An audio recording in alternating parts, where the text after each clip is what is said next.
This question is, how does one accomplish a full feast of a Charlotte Mason education? I have 4 children, ranging in age from 6 to 12, and they are excellent students. We have learned to do short lessons, but I still feel like we're not operating on full cylinders. I have also learned to split some subjects. For example, my 12-year-old does grammar for about half the year, and then she will do Latin for the remaining half. During the summer, the kids attend the John C. Campbell Folk School for handicrafts.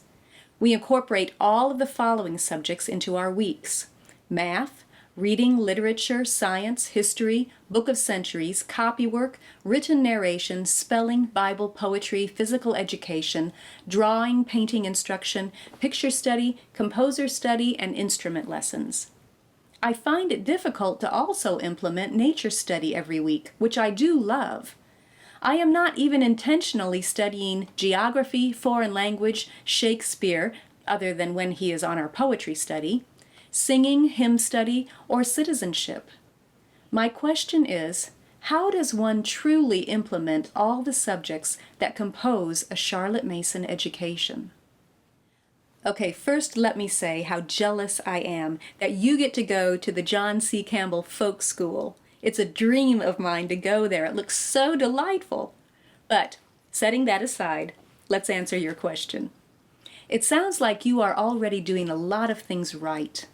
One thing that I found helpful is to combine the children for as many subjects as possible.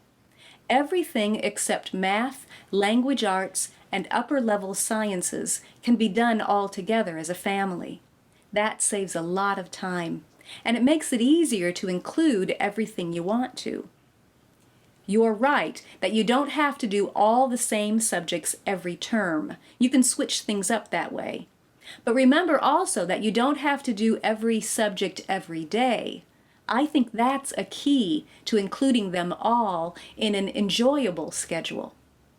To get really practical, I've grabbed a few lesson plan books off my shelves to show you an example. I think the schedules in these books include everything you mentioned, so this will hopefully give you some ideas of how it might be accomplished. Here's an example of doing history, geography, and Bible all together as a family. You'll notice it's not all of those every day. They are spread out throughout the week. Each day's lesson should take about 30 minutes or less. Now, here's an example of doing all the enrichment studies like music, art, handcrafts, nature study, Shakespeare, poetry, hymn study, etc.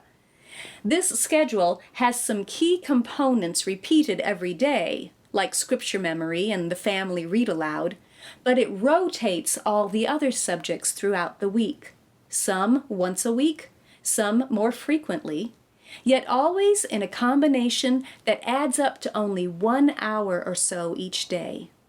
These are all done with all the children together.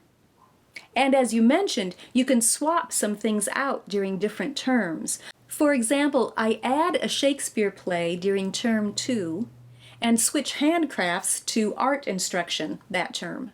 But it's still only about an hour a day. So between the history, geography, and Bible lesson and the enrichment studies, you've used about an hour and a half of your day, and you've done everything except math, language arts, and science. You could combine your younger children for a living science book 2 times a week.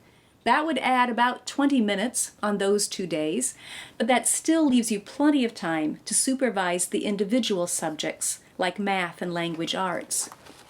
Here's an example of what the individual subjects might look like for a 2nd grader. They take only about 30 or 45 minutes a day.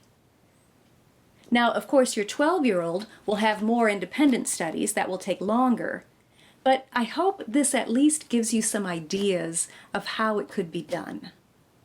The sample schedules I showed here didn't include physical education or music instrument lessons and practice, but everything was scheduled to be done by lunch, so afternoons would be free for those activities.